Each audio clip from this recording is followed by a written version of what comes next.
Praise the lord. మన ప్రభువును మన రక్షకుడైన యేసుక్రీస్తు వారి ఉన్నతమైన నామంలో మీ అందరికీ మా హృదయపూర్వక వందనములు. ఈ రోజు దేవుని వాక్యము, నీవు నా మాట వినినందున భూలోకములోని జనములన్నీ నీ సంతానము వలన ఆశీర్వదింపబడును. ఆదికాండము 22వ అధ్యాయము 18వ వచనము. And through your of spring all nations on earth will be blessed. Genesis chapter 22 verse 18.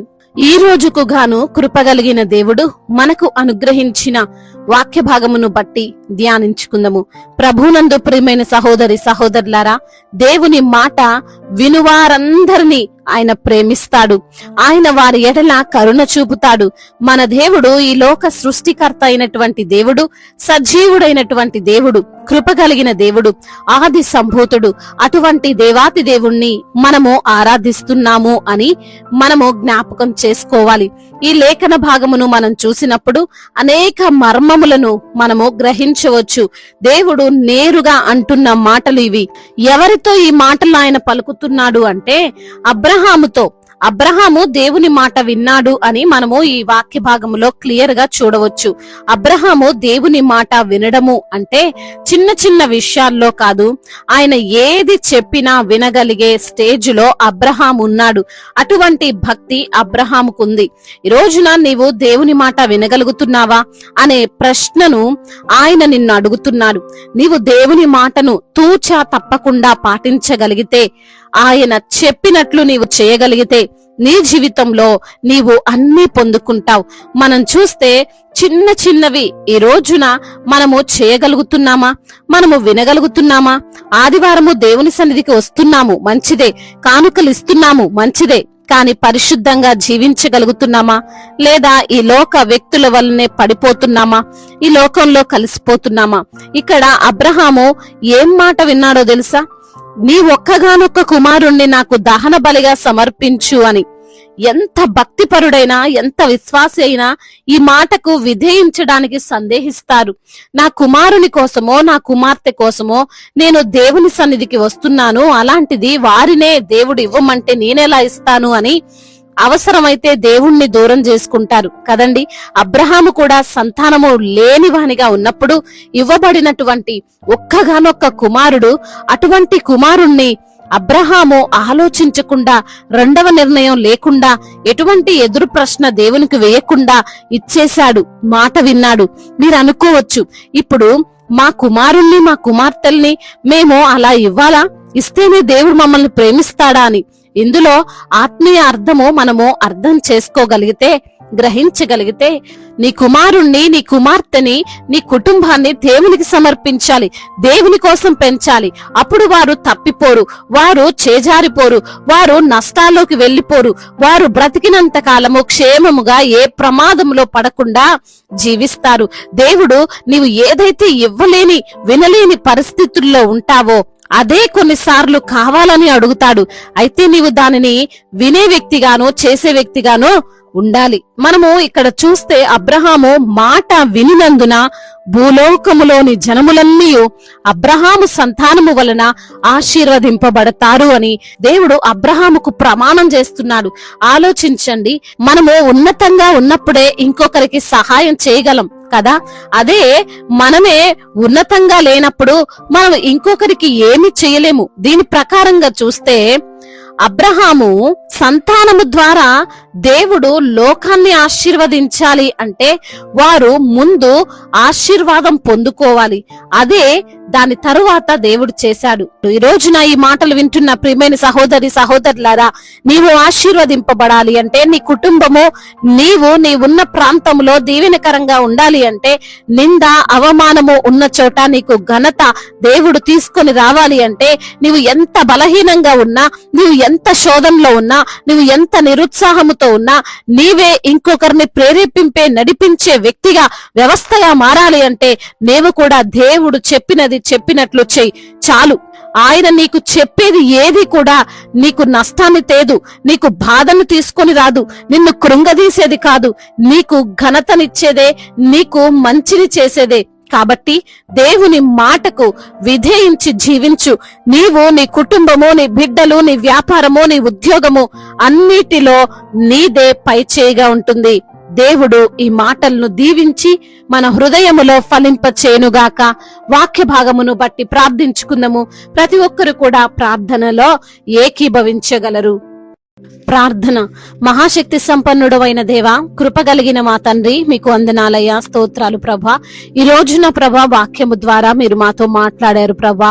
అయ్యా, మీరు మమ్మల్ని ప్రేమిస్తున్న దేవుడు అని, మా ఎడల కరుణ చూపే దేవుడు అని, అయ్యా మీరు ఈ లోక సృష్టికర్తవని ప్రభా. ఖచ్చితంగా ప్రభా, అయ్యా మీ యొక్క మాట చొప్పున మేము నడుచుకుంటే భూలోకములోని జనములన్నీ తండ్రి అయ్యా ఆశీర్వదింపబడతాయని నాయన అబ్రహాముకు తండ్రి మీరు ఇచ్చినటువంటి వాగ్దానము ద్వారా మాతో మాట్లాడారు, మమ్మల్ని సరిచేశారు, బలపరిచారు ప్రభా. అవునయ్యా, మీరు చెప్పినటువంటి మాటలు అయ్యా మరి తండ్రి మేము తప్పకుండా పాటించగలిగితే మేము ఆశీర్వాదము పొందుకొని ఇతరులకు ఆశీర్వాదకరంగా మేము ఉంటామని తండ్రి లేఖనము ద్వారా మీరు మాతో మాట్లాడారు, మమ్మల్ని ధైర్యపరిచారు, బలపరిచారయ్యా. అందును బట్టి మీకు స్తోత్రాలు చెల్లిస్తున్నాము ప్రభువా. ఈ రోజున ఎందరైతే బిడ్డలు ఏ ఏ సమస్యలతో, ఇరుకులతో, ఇబ్బందులతో ఉన్నారో ప్రభా, వారందరి నిమిత్తము ప్రార్థిస్తున్నాము తండ్రి. అయా ప్రార్థనను వినే దేవుడవు, తప్పక సహాయము చేసే దేవుడవు, మొర్రపెట్టుమని నీకు ఉత్తరం ఇచ్చేది అంటున్న తండ్రివయ్యా, మొరపెడుతుండగా మీరే సహాయము దయచేయమని వేడుకుంటున్నాం. అనారోగ్యముతో బాధపడుతున్నటువంటి ప్రతి బిడ్డను మీరు జ్ఞాపకం చేసుకోండి ప్రభా. వారికున్న బాధ, వారికున్న వ్యాధి, వారికున్న రోగము, రుగ్మతలు, బలహీనతలు అన్నిటిని యేసు నామములో కొట్టివేయండి ప్రభా. మీరే వారికి సంపూర్ణ ఆరోగ్యం ఇచ్చి వారికి స్వస్థతను అనుగ్రహించి మీ సన్నిధిలో సాక్షులుగా వారిని నిలవబెట్టండి.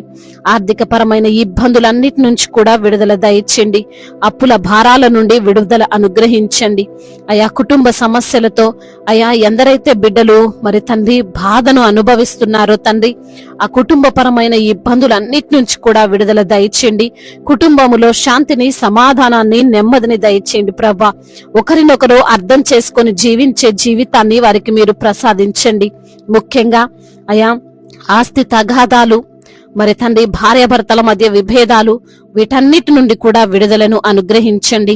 ఉద్యోగము లేక బాధపడుతున్నటువంటి బిడ్డలకు మంచి ఉద్యోగాన్ని మీరు దయచేయండి. చిన్న బిడ్డలను మీరు కాచి కాపాడండి. యవన బిడ్డలందరినీ కూడా మీ యొక్క కృప చేత జ్ఞాపకం చేసుకోండి. యవన వయసులో ఉంటుండగా అపవాది క్రియలు వారు జరిగించకుండా ప్రభా, మీ యొక్క తండ్రి వాక్య ప్రకారముగా వారు జీవించువారుగా తండ్రి మీ యొక్క కృప చేత వారిని జ్ఞాపకం చేసుకోండి ప్రభా. ముఖ్యంగా మీ యందు భయభక్తులు కలిగి ప్రభా, ఏ యొక్క పాపమును వారు చేయకుండా తండ్రి మీ యొక్క తండ్రి ఆయా కృపను వారిపైన కుమ్మరించమని వేడుకుంటున్నాం. ఆయా వివాహాల విషయంలో మీ చిత్తమేదో వారికి బయలుపరచమని బ్రతిమిలాడుకుంటున్నాం. అదే విధంగా నా తండ్రి అయా ఎందరైతే బిడ్డలు మరి చెడు వ్యసనాలు, త్రాగుడు వ్యసనాలు, గేమ్స్ ఎడిక్షన్స్ కి అయా మరి తండ్రి బానిసలుగా మారిపోయారో ఆ యొక్క బానిసత్వం నుంచి వారికి విడుదలను దయచేయండి నాయన. ఆయా గర్భఫలము లేని బిడ్డల నిమిత్తం ప్రార్థిస్తుండగా వారికి గర్భఫలాన్ని దయచేయండి. గర్భిణీ స్త్రీలను మీరు జ్ఞాపకం చేసుకొని తల్లి బిడ్డలకు క్షేమాన్ని దయచండి. ఇప్పుడే పుట్టిన చంటి బిడ్డలను కూడా మీరు జ్ఞాపకం చేసుకోండి ప్రభా. మంచి ఆరోగ్యము వారు కలిగి ఉండడానికి కృపను అనుగ్రహించండి తండ్రి. మా భారతదేశాన్ని దీవించండి, సమాధాన దేశముగా ఆశీర్వదించండి ప్రభా. అదే విధంగా అధికారులందరికీ సమయోచితమైన జ్ఞానమును, వివేచనను వారికి మీరు అనుగ్రహించమని బ్రతిమిలాడుకుంటున్నాం. అదే విధంగా నా తండ్రి దైవజనులను మీరు జ్ఞాపకం చేసుకోండి. వారు చేస్తున్న పరిచర్యను మీరు దీవించండి. వారి ప్రయాస ప్రభువునందు వ్యర్థము కాదంటున్నావు ప్రభా. అటు రీతిగా వారిని మీరు నిలవబెట్టండి. అనేక ఆత్మలను తండ్రి మీ కొరకు సంపాదించే వారిగా వారిని మీరు నిలవబెట్టండి. సువార్థికులను బలపరచండి. వారు వెళ్తున్న మార్గాలను సరళము చేయండి. మిషనరీస్ ని దీవించండి. వారు ఎన్నో శ్రమలు, ఎన్నో ఇరుకులు, ఇబ్బందులు వారు పడుతుండగా ప్రభా అయా మరి తండ్రి వారిని తండ్రి మీరు దృష్టించి వారికి సహాయము దయచేయమని వేడుకుంటున్నామయ్యా. ఇతర దేశాల్లో ఉంటున్న ప్రతి బిడ్డకు మీరు తోడై ఉండండి. వారు చేస్తున్న కష్టార్జితాన్ని మీరు ఆశీర్వదించండి. అదే విధంగా నా ప్రభా ఎందరైతే బిడ్డలు మరి తండ్రి ఈ రోజున ఒంటరిగా ఉంటున్నారో వారిని బట్టి ప్రార్థిస్తున్నాం. ఒంటరి అయిన వాడు 1000 మంది అగునంటున్నావు తండ్రి. అట్టి బలముతో, అట్టి శక్తితో అయా మీరు వారిని నింపమని వేడుకుంటున్నాం. విధవరాళ్ల పక్షముగా మీరుండండి, న్యాయమును జరిగించండి. అనాథలను, అభాగ్యులను ఆదుకునే దేవుడు, తల్లి లేని వారికి తల్లివై తండ్రి లేని వారికి తండ్రివై ప్రతి బిడ్డను మీరు ఆదరించి బలపరచమని వేడుకుంటున్నాం అయా. ఇంకా చెప్పుకోలేనటువంటి సమస్యతో అయా మరి సతమతం అవుతూ అయా మీ సన్నిధిలో కన్నీరు కారుస్తున్న ప్రతి బిడ్డ కన్నీటిని తుడిచి నాట్యముగా మార్చమని, అవమానాలన్నింటినీ కొట్టివేసి ఆశీర్వాదకరంగా మార్చమని బ్రతిమిలాడుకుంటూ సజీవుడు బలవంతుడైన యేసుక్రీస్తు వారి ఉన్నతమైన నామంలో ఈ ప్రార్థనను అడిగి వేడుకొని పొందుకొని ఉన్నాము మా ప్రియ పరలోకపు తండ్రి, ఆమేన్. ఈ రోజు పెళ్లి రోజు మరియు పుట్టినరోజు జరుపుకున్న వారందరినీ దేవుడు దీవించి శాంతి సమాధానముతో మెండైన దీవెలతో దేవుడు మిమ్మల్ని నింపునుగాక. మీ యొక్క ప్రార్థన అవసరతలను మాకు తెలియజేయగలరు. మీ కొరకు మేము తప్పక ప్రార్థిస్తాము. మొదటిసారిగా మన యొక్క ఆదరణ వాక్యం చూస్తున్నట్లయితే తప్పకుండా సబ్స్క్రైబ్ చేసుకోగలరు. ఈ వాక్యం మీకు ఆశీర్వాదకరంగా ఉండినట్లయితే అనేకులకు కూడా ఈ వాక్యాన్ని పంపి మీరు కూడా దేవుని యొక్క రాజ్య సువార్తలో పాలిభాగస్తులు కావాలని దేవుని పేరట మనవి చేసుకుంటున్నాను. May God bless you all. దేవుడు మిమ్మల్ని బహుగా దీవించి ఫలింపచేయునుగాక.